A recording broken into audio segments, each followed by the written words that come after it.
Buenas tardes, vamos a continuar nuestras lecturas de Ser y Tiempo y hoy abordaremos el parágrafo 3 que se intitula La primacía ontológica de la pregunta por el ser. Cuando revisamos el primer parágrafo nos hacíamos la pregunta en torno a la necesidad de esta pregunta, ¿no? Y decíamos que uno de los elementos centrales que Heidegger consideraba era el hecho de pensar la relación con el ser y de manera concreta la tematización de la pregunta por el ser como un ámbito olvidado, ¿no?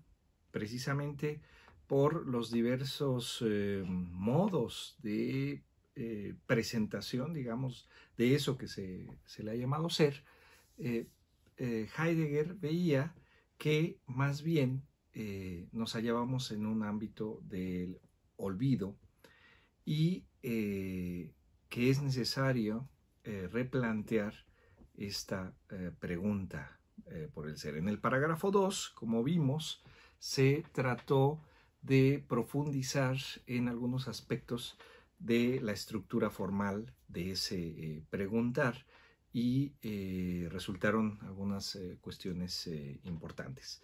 Ahora, lo que hace Heidegger en ese tercer parágrafo es más bien continuar aquello que había dejado pendiente en el primer parágrafo, es decir, retomar esta necesidad o esta justificación en torno al replanteamiento de la pregunta por el ser y concretamente, como vimos en el parágrafo 2, por su sentido, por el sentido del ser. Es decir, el paso del preguntar por el ser a preguntar por el sentido del ser. Y de esa manera, decíamos, se justifica el título del tratado, Ser y Tiempo, en donde el tiempo es precisamente el sentido del ser, es decir, el horizonte de comprensión de ser.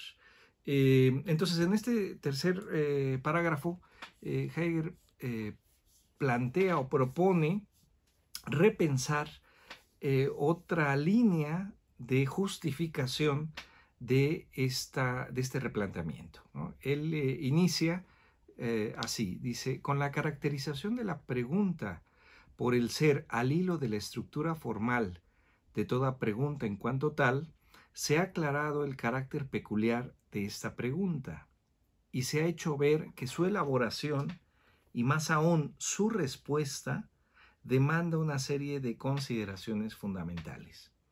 Pero el carácter particular de la pregunta por el ser solo saldrá plenamente a luz cuando se la haya delimitado suficientemente en su función, en su intención y en sus motivos, ¿no?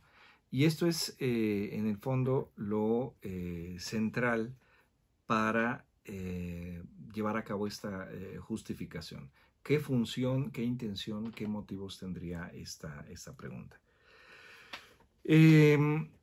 Bueno, hasta aquí se ha motivado la necesidad de una repetición de la pregunta, en parte en lo venerable de su origen, pero sobre todo en la falta de una respuesta determinada e incluso en la ausencia de un planteamiento suficiente de la pregunta misma. Pero podría desearse también saber para qué ha de servir esta pregunta. ¿Se queda ella en una pura especulación en el aire sobre las más universales generalidades? ¿Es tan solo eso? ¿O es por el contrario la pregunta más fundamental y a la vez más concreta? Ya en el parágrafo 2 habíamos indicado la importancia de esta relación entre pregunta y respuesta en el ámbito filosófico y es algo que Heidegger aquí retoma. Es decir, no se trata de justificar el planteamiento o replanteamiento de esta pregunta, sino de alguna manera también señalar la necesidad de entender esa relación entre preguntar y la posible respuesta. Una cuestión que aquí no hemos enfatizado, pero que ya está en juego, y especialmente en este último párrafo que acabamos de leer, que es la Wiederholung, ¿no?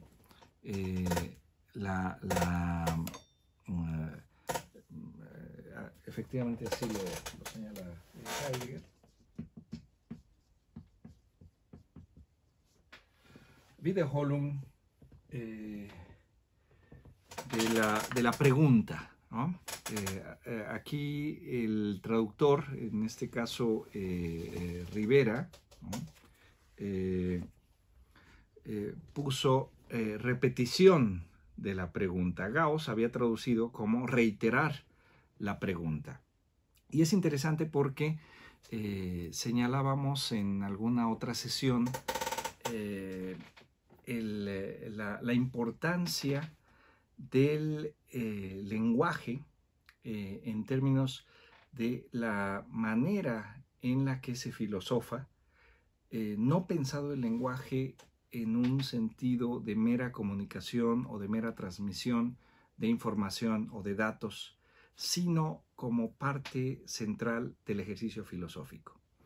Y una de las cuestiones que va a criticar Heidegger a partir de Ser y Tiempo y en trabajos posteriores es ese carácter unilateral y digamos esa caída del lenguaje en ciertos funcionamientos o en ciertos usos. Esa unilateralidad del lenguaje conduce entonces más bien a un sentido de transmisión de información y la cual puede ser pensado en términos de exactitud si se piensa desde el ámbito de la modernidad. Una de las cuestiones que propone aquí para romper con ello es la posibilidad de la ambigüedad y uno de esos elementos que contrarrestan este carácter unilateral e informativo del lenguaje. Hay muchos recursos que utiliza Heidegger aquí, que ya hemos señalado en otros momentos. La remisión a las etimologías, la remisión precisamente a este sentido originario o a las palabras fundamentales, y por otro lado también esta posibilidad de plantear cierta ambigüedad. Este es el caso del término Wiederholung, en el sentido de wieder como nuevamente, ¿no? Y Holung de holen, tomar, agarrar, ¿no? Entonces, en ese sentido, puede plantearse como un retomar, ¿no? O también como un repetir, ¿no? Entonces, en este caso, Rivera elige traducirlo como repetición, ¿no? Pero ese repetir es en ese sentido de un retomar, ¿no? Se está retomando ese preguntar o esa pregunta que ha quedado en el olvido, ¿no? Y una de las maneras en las que señalábamos que ha sido olvidada es precisamente en el ámbito de la obviedad, es decir, en el ámbito en donde pareciera total transparencia, en donde pareciera que todo el mundo sabe de lo que se trata y no se tematiza, no se habla al respecto. Esto es precisamente este ámbito que va a ser cuestionado en términos de una obviedad que olvida una tematización. Yo creo que para Heidegger queda claro que la filosofía tematiza, ¿no? Frente a ciertas posiciones de su momento que fueron caracterizadas como filosofía de la vida o posteriormente como existencialismo en otra dirección, Heidegger va a ser muy claro en torno a su posición en la medida en que lo que propone es llevar a cabo una tematización de algunas cuestiones filosóficas. Y el hilo conductor central en ello es la cuestión del ser. Entonces, la pregunta por el ser fungirá como hilo conductor de su trabajo filosófico y, por lo tanto, las tematizaciones al respecto. El nombre que sabemos se le ha dado a esta tematización es ontología, ¿no? Que es un término que remite precisamente a esta posibilidad de tematizar lo que es, ¿no? Y una manera de tematizar eso que es precisamente pensarlo como ser. La pregunta entonces por el ser. En la obra posterior, Heidegger va a ser crítico, va a llevar a cabo una autocrítica de esto pensado y realizado en Ser y Tiempo, y lo que va a cuestionar es que lo señalado aquí sea considerado como ontología, como una ontología más, ¿no? A pesar del término que va a estar en juego aquí, que es ontología fundamental, que ahora va a salir. Va a marcar esa diferencia en la obra tardía al señalar que lo que hace es replantear o retomar o repensar la pregunta por el ser. Y entonces, la pregunta por el ser no se agotaría en una ontología, ¿no? Heidegger entonces en Ser y Tiempo hace la diferencia con la ontología general, con ontologías regionales, como ahora lo va a señalar, y al señalar que su planteamiento es entonces una ontología fundamental. En la obra posterior ya cuestionará el título de ontología para decir que lo que hace es pensar la pregunta por el ser. Entonces, pregunta por el ser no sería sinónimo de ontología para el Heidegger posterior. Pero en el marco de Ser y Tiempo, lo que señala es esta diferencia entre las ontologías regionales y la ontología fundamental. Y esas ontologías regionales aquí las piensa en el ámbito de los conceptos fundamentales de las ciencias. Eso es parte de lo que trabaja aquí y despliega en este parágrafo, ¿no? Dice en el cuarto párrafo: el verdadero movimiento de la ciencia se produce por la revisión más o menos radical, aunque no transparente para sí misma, de los conceptos fundamentales. El nivel de una ciencia se determina por su mayor o menor capacidad de experimentar una crisis en sus conceptos fundamentales. En estas crisis inmanentes de la ciencia se tambalea la relación de la investigación positiva con las cosas interrogadas mismas. Las diversas disciplinas muestran hoy por doquier la tendencia a establecer nuevos fundamentos para su investigación. Y en el párrafo siguiente ejemplifica a partir de algunas ciencias. Menciona la matemática, la física, la biología, las ciencias históricas del espíritu en general, la teología, y más adelante hará referencia a la historia, ¿no? Bien, esto que acabamos de señalar es entonces la justificación que Heidegger lleva a cabo de forma concreta, o como él le llama, este nivel de justificación ontológica, y por lo tanto por eso así intitula este parágrafo, la primacía ontológica de la pregunta por el ser. ¿Cuál sería entonces la función de esta pregunta, o de este retomar o repetir la pregunta por el ser y concretarla en su sentido? Una de estas cuestiones que señala o que indica aquí Heidegger es entonces la importancia que puede tener esto para el trabajo de las ciencias y concretamente para la concepción que se halla a la base en el caso de las ciencias. ¿Qué es lo que indica aquí Heidegger? Bueno, es el ámbito de esa base en la que trabajan las diversas ciencias, y que está señalado aquí como esos conceptos fundamentales que indican la región en la cual trabajan y que no necesariamente son cuestionados en el trabajo concreto de cada ciencia a partir de sus respectivos métodos, ¿no?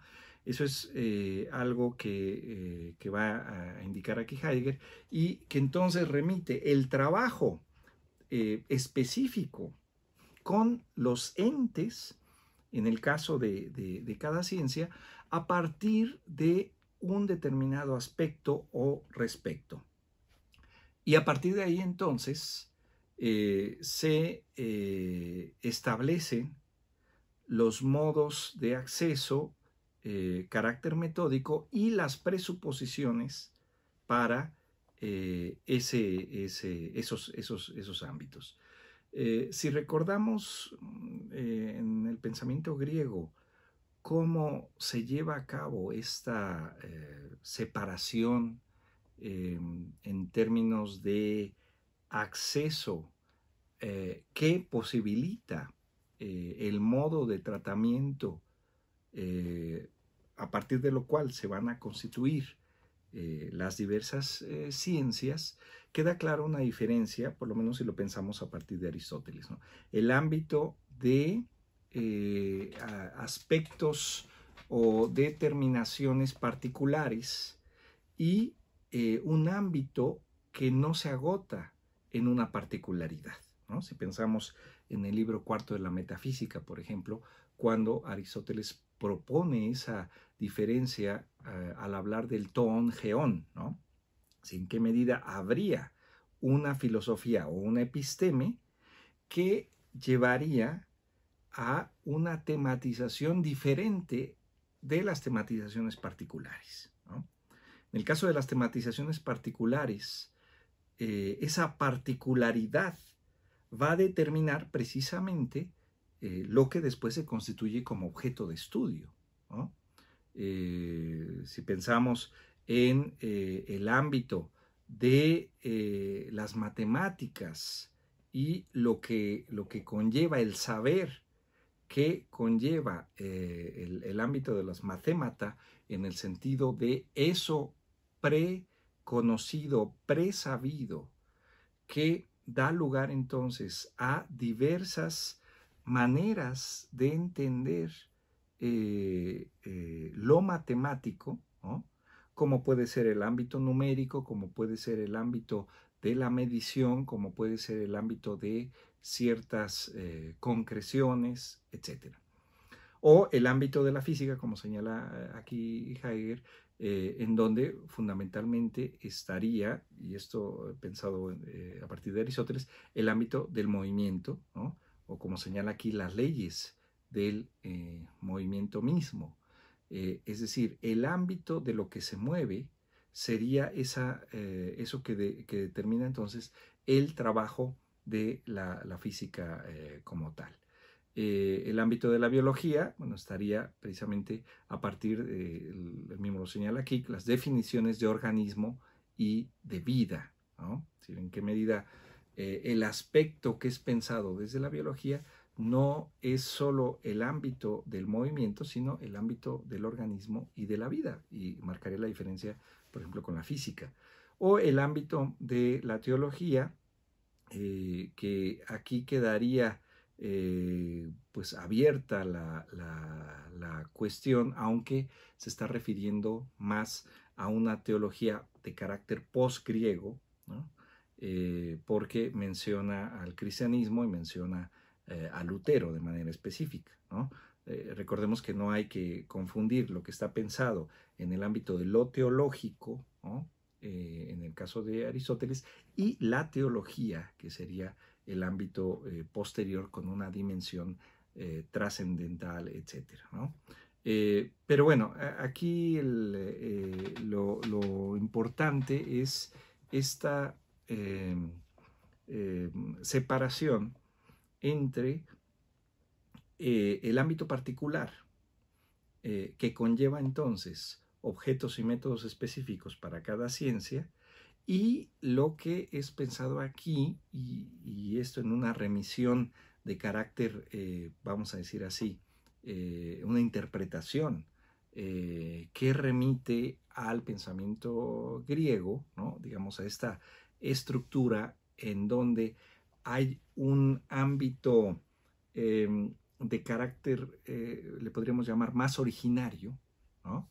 No necesariamente fundamental, ¿no? Porque sabemos el ámbito del fundamento no es algo pensado como tal o no lo encontramos en el pensamiento griego, ¿no? Ya lo hemos señalado en otras ocasiones. El ámbito del arjé, los arjai, no pueden ser interpretados como fundamento, ni tampoco el ámbito de la proté, ¿no? El ámbito de lo primero o lo primario, tampoco en un sentido de fundamento. Ahí hay un problema interpretativo cuando se cree o se piensa que Heidegger llevó a cabo esa interpretación, que interpretó el arjé griego o el proté, la proté, en el sentido de la proté-filosofía, proté-episteme, en el sentido de fundamento. Yo creo que ahí no ocurre tal cuestión. El arjé, los arjai, remiten a un ámbito de origen, pero no en el sentido de fundamento, mientras que el ámbito de lo primero tampoco puede ser pensado como fundamento. La interpretación que se lleva a cabo en términos de fundamento va a ser una interpretación posterior, que evidentemente tiene otros orígenes, tiene otras raíces que en la historia misma de la filosofía se van a unir o se van a ligar a la herencia griega, ¿no? Y claro, tenemos entonces ya ciertos principios creacionistas a partir de la interpretación cristiana y a partir de la interpretación medieval, y tenemos ya una idea de fundamento mucho más clara a partir de la modernidad en términos del trabajo que señala o que indica Descartes en torno a la posición de una substancia, que es precisamente la res cogitans, y que él mismo señala y nombra como fundamentum inconcusum, ¿no? En ese sentido, el ego cogito se constituye como fundamento, y la relación con las otras cosas pasan a ser eso, ¿no? Como sabemos, la idea o uno de los sentidos de substancia heredados de la tradición griega, en el sentido de hipokeimenon, ¿no? Que indicaba ese substrato, eso que subyace, no en el sentido de fundamento, pero sí a partir de Descartes y a partir de la modernidad se constituye como fundamento, ¿no? Porque es precisamente a partir de lo cual se puede entender, se puede dar el conocimiento mismo y a la vez la imposición respecto de las otras sustancias, ¿no? Concretamente la res extensa.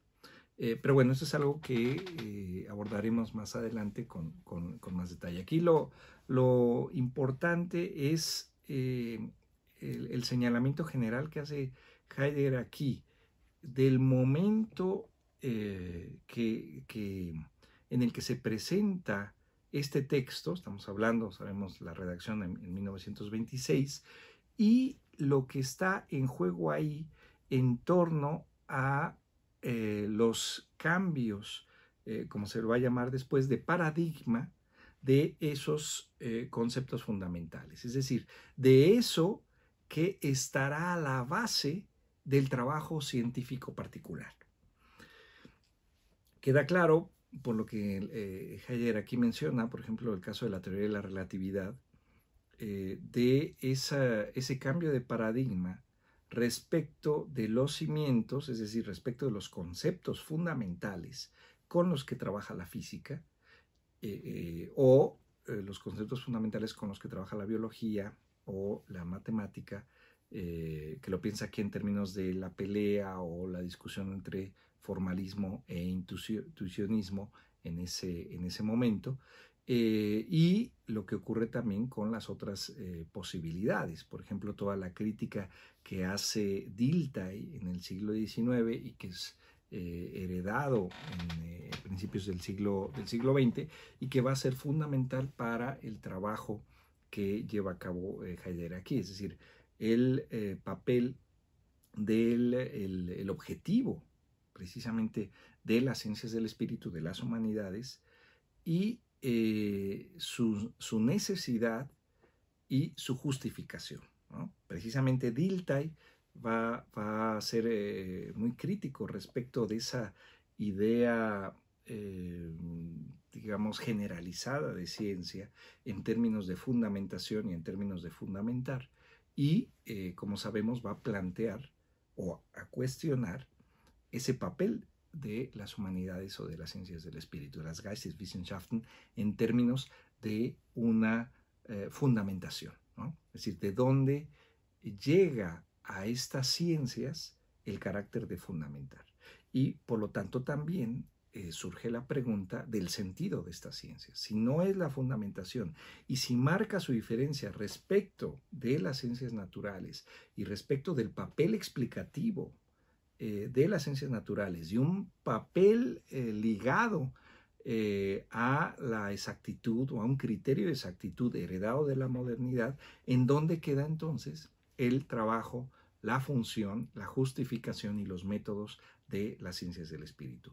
¿Esto qué significa? Si se piensa en términos de la discusión en matemáticas entre los intuicionistas, los formalistas, o en términos de la física, digamos, la propuesta de Einstein, cuestionando la propuesta de Newton, es decir, el papel de una teoría de la relatividad, o en el caso de la biología, con todos los cuestionamientos en torno a la idea de vida y organismo, algo que von Westphal va a trabajar y con el que Heidegger va a discutir, no en este punto, pero sí en momentos posteriores, de manera concreta en el texto, en la lección de 1929-30, conceptos fundamentales de la metafísica, mundo, soledad, finitud.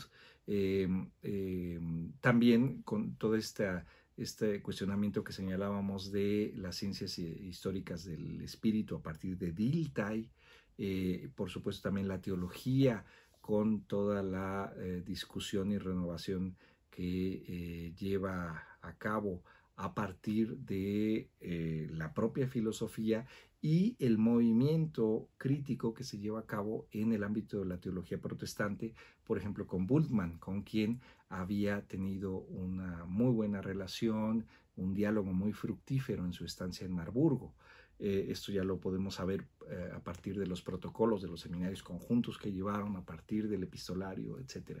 Es decir, hay algo que está señalado aquí como crisis de los conceptos fundamentales en las ciencias. ¿En qué ocurre con esas crisis o lo que después se va a llamar precisamente estos cambios de paradigma, ¿no?, como parte del trabajo científico, y qué papel tendría la filosofía y este replanteamiento de la pregunta por el ser, ¿no? Eso parecería que sería una cuestión que es importante para Heidegger. Lo que intenta entonces hacer aquí, en esta justificación, es ligar esos tres niveles, ¿sí? Podríamos colocarlo así. Es decir, el ámbito de las ontologías regionales. Estas ontologías regionales, como decíamos, proporcionan los conceptos fundamentales para las ciencias particulares. Es decir, los conceptos sobre los que van a trabajar y la manera de trabajar.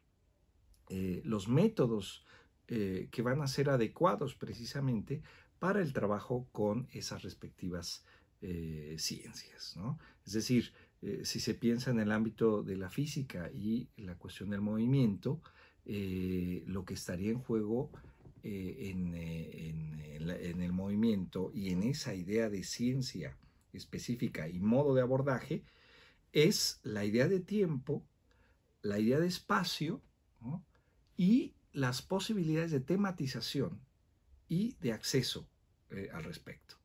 Si pensamos en una determinación moderna, ¿no?, a partir de una idea de tiempo homogéneo, calculable, lo mismo que en el caso del espacio, ¿no?, el carácter de homogeneidad tendría que ser entonces determinante para esas pretensiones de rigor, para esas pretensiones de objetividad que se siguen, ¿no?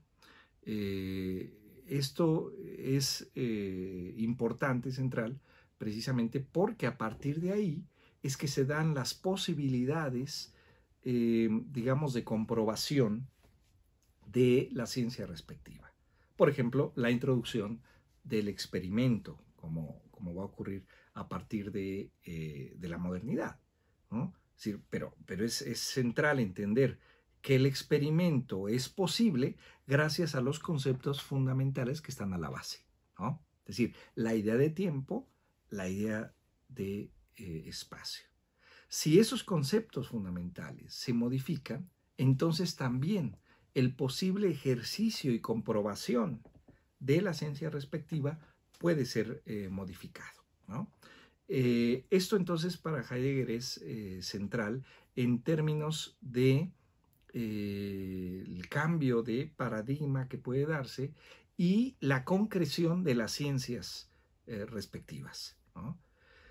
Frente a ello, este sería un primer momento, un primer nivel, esta ontología regional que proporciona los conceptos fundamentales para el ejercicio respectivo de la ciencia, que son ciencias ónticas, en términos de que tienen que ver con entes, tienen que ver con algo que es. Pero a Heidegger no le interesa el dominio respectivo de la ciencia o el aspecto, digamos, específico en términos de ver la vida en el ente, como lo haría la biología, o de ver el movimiento, ¿no?, o de ver el carácter absoluto o el carácter separado de todo devenir, etcétera, cómo pudiese pensarse a partir de una idea de lo divino, ¿no? Sino que le interesa aquello a lo que hizo remisión Aristóteles, y sabemos, Heidegger trabajó durante varios años a Aristóteles, fue conocido precisamente por su relación y el trabajo que hizo en torno a Aristóteles, y las cuestiones determinantes que vio en Aristóteles no fue en primer lugar el ámbito de la ética, ¿no?, que es algo que sabemos Franco Volpi y otros pioneros desplegaron. Eso va a ser un aspecto importante, pero no fue lo principal, como el propio Gadamer señala en uno de los textos en donde hace un comentario a partir de la publicación del informe Nathorp en 1989, el propio Gadamer, como testigo de esos cursos y de esas lecciones, señaló que su interés central se hallaba en la metafísica y en la física, ¿no? Es decir, problemas en torno a estos asuntos del ser y la manera en la que Aristóteles lo trabaja.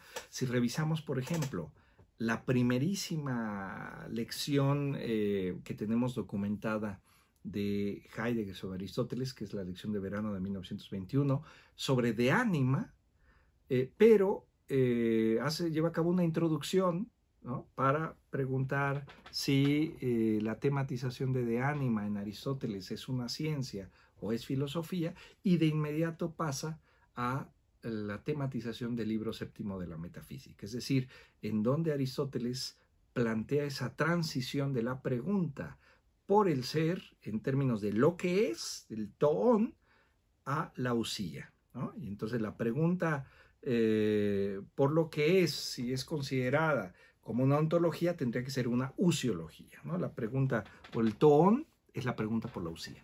Y gran parte de la lección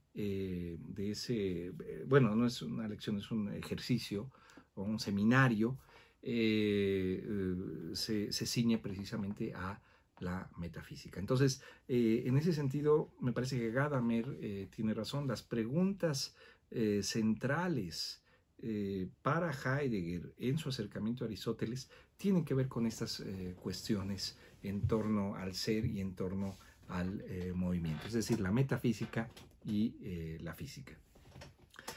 Si esto es así, entonces, de alguna manera, se entiende estos niveles que está planteando aquí. Y esto, claro, a partir de los ojos fenomenológicos, ¿no? En el prólogo a la última lección que dio en Marburgo en 1923, en verano de 1923, que se intitula Ontología hermenéutica de la facticidad, cuyo título original era Lógica, ¿no? Heidegger estaba trabajando en ese momento en un proyecto sobre lógica, cuando ya había, digamos, estaba cerrando o había dejado un poco de lado su proyecto sobre Aristóteles. Él pensaba escribir una introducción a Aristóteles. En 1921 y 1922 estuvo centrado en ello, y a partir de 1923 comienza un proyecto que se va a extender una década. Como ya hemos señalado en otros momentos, se puede ver la obra de Heidegger en términos de proyectos. Entonces, un primer proyecto sería el de Aristóteles, otro gran proyecto es el de esta lógica, que concluye en 1934 en otra lección que lleva por título Lógica. Este caso es la pregunta por la esencia del lenguaje, y en donde se incluye en esa década una serie de lecciones y seminarios en torno a lógica. La primera versión, digamos, de su lógica que conocemos es esta lección de verano de 1923, la última lección que dio en Friburgo antes de irse a Marburgo.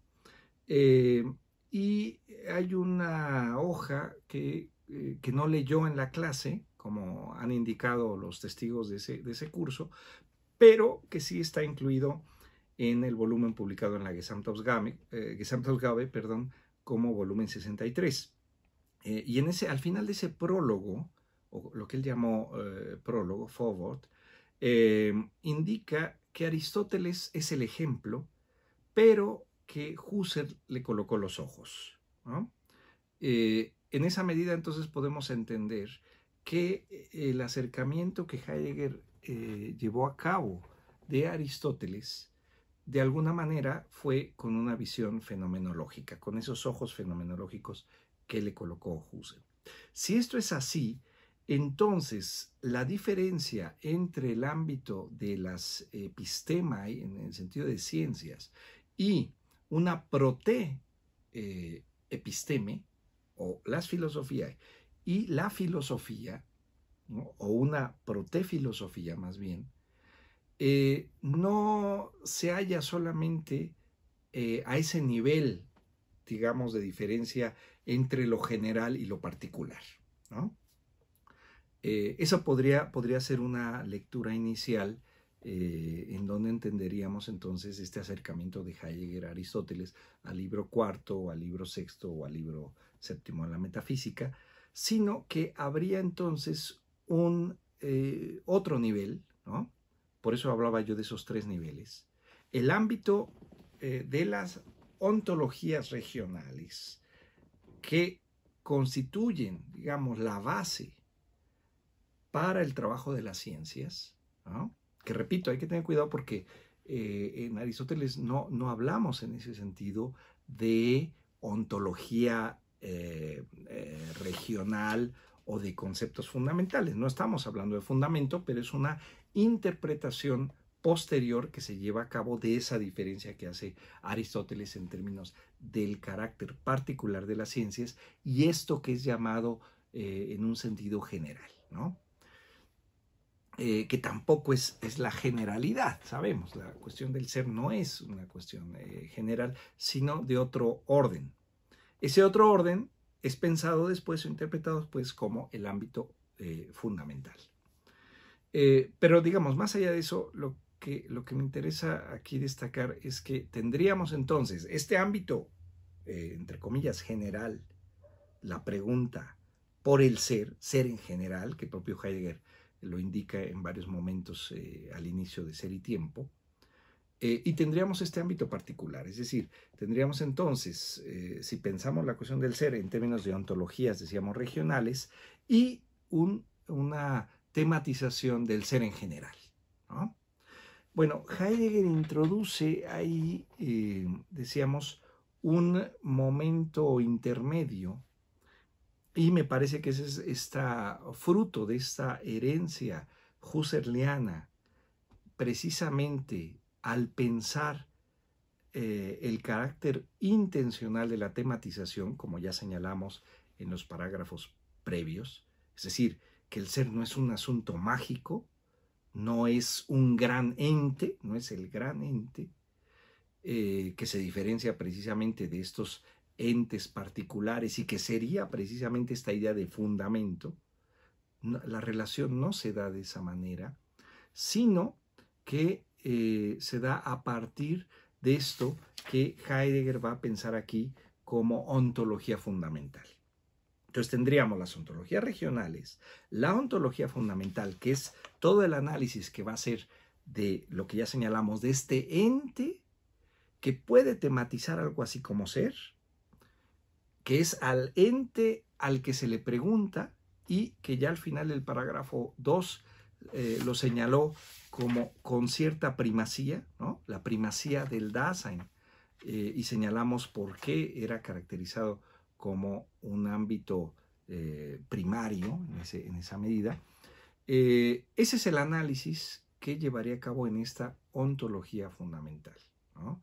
Pero esta ontología fundamental no debe ser confundida a su vez con una ontología regional, ¿no? Es decir, y esa es una de las lecturas que se hicieron inmediatamente después de la publicación de Ser y Tiempo, en donde se pensó que la ontología fundamental era una ontología regional, es decir, que era la ontología del ser humano, ¿no? Que era entonces una antropología filosófica, ¿no? O, en su caso, algunas lecturas que se hicieron como existencialismo, ¿no? Esto hay que tener cuidado y es algo que trataremos de mantener a lo largo de esta lectura de Ser y Tiempo. Es decir, hay una pregunta por el ser, pero esa pregunta por el ser no puede ser independiente de la tematización del ente que pregunta, precisamente porque se trata del acceso mismo al ser, ¿no? Y que ya señalamos, se da en términos de apertura. Lo importante para Heidegger aquí es entonces pensar la apertura de ser. Es la posibilidad de tematizar algo así como ser, ¿no?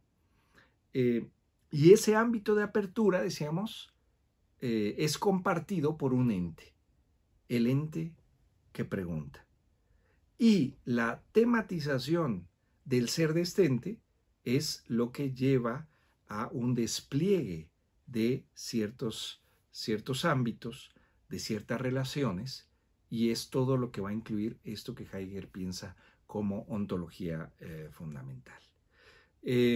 Entonces, para ir concluyendo la lectura de este parágrafo, tendríamos que la justificación para pensar la cuestión del ser no es un asunto insignificante, no es un asunto arbitrario, sino es una cuestión necesaria para pensar el ejercicio, no solo el ejercicio cotidiano, sino el ejercicio científico mismo y los cambios que se pueden dar en los conceptos fundamentales, es decir, en esa base que se halla